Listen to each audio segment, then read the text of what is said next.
জাহাঙ্গীরনগর বিশ্ববিদ্যালয় থেকে যুক্ত হচ্ছেন আমাদের সহকর্মী ফাহিম ইউসুফ।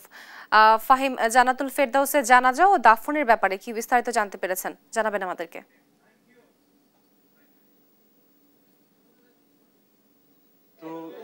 জান্নাতুল ফেরদাউস যিনি মারা গিয়েছেন শিক্ষকের কিন্তু জানাজা সম্পন্ন হয় এবং এই মুহূর্তে কিন্তু তার যে স্বজনরা আশপাশে ছিলেন তারা এসেছেন এবং বিশ্ববিদ্যালয়ের শিক্ষক শিক্ষার্থী থেকে কর্মকর্তা কর্মচারী থেকে শুরু করে বিশ্ববিদ্যালয় সংশ্লিষ্ট সকলেই কিন্তু এখানে আসছেন, একে একে কিন্তু শ্রদ্ধা জানিয়ে যাচ্ছেন। তারা অনেকেই কিন্তু এখানে ফুল দিয়ে তাকে শ্রদ্ধা জানাচ্ছেন, অনেকেই তাকে সর্বশেষ শেষ যে সেই দেখা করার জন্য কিন্তু তারা অনেকেই এখানে এসেছেন।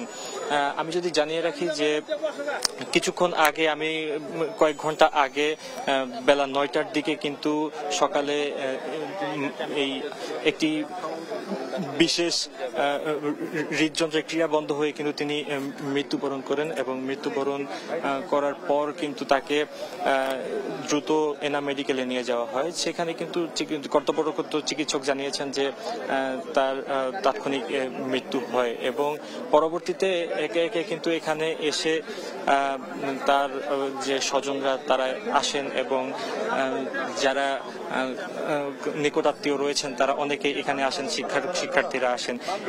এই মুহূর্তে আমি আমি আমি এই বিষয় নিয়ে এই মুহূর্তে আমি যদি এখন একজন শিক্ষকের সঙ্গে কথা বলার চেষ্টা করি এবং ডিপার্টমেন্ট প্লাস হলে সে অসম্ভব দায়িত্বশীল একজন শিক্ষক হিসেবে পরিচিত ছিল এবং ডিপার্টমেন্টের সহকর্মীদেরই ভাষ্য যে কোনো একটা দায়িত্ব যদি তাকে দেওয়া হয়েছে সেটা সুচারুরূপে সম্পন্ন করার চেষ্টা করেছে। তো এখানে হলের যে দায়িত্ব, নির্বাচনকালীন যে দায়িত্বটা ছিল, এটা খুবই টিডিএস একটা জব ছিল এবং সেখানেও সে চেষ্টা করেছে সর্বতভাবে সময় দিতে। কাল সারাটা দিন এখানে ছিল, আজকেও ভোরে দায়িত্ব পালন করার জন্য এসছে। দুর্ভাগ্য আমাদের যে তার শরীর হয়তো অ্যালাউ করে নাই, তো এটা উপরওয়ালার ইচ্ছা, উনি মহাপরিকল্পনাকারী, তো ওনার পরিকল্পনা মতোই মৌমিতা যাত্রা এখানে শেষ হলো। তো আমরা সবাই দোয়া করি, শিক্ষক সমিতির তরফ থেকে তার জন্য আমাদের দোয়া থাকবে।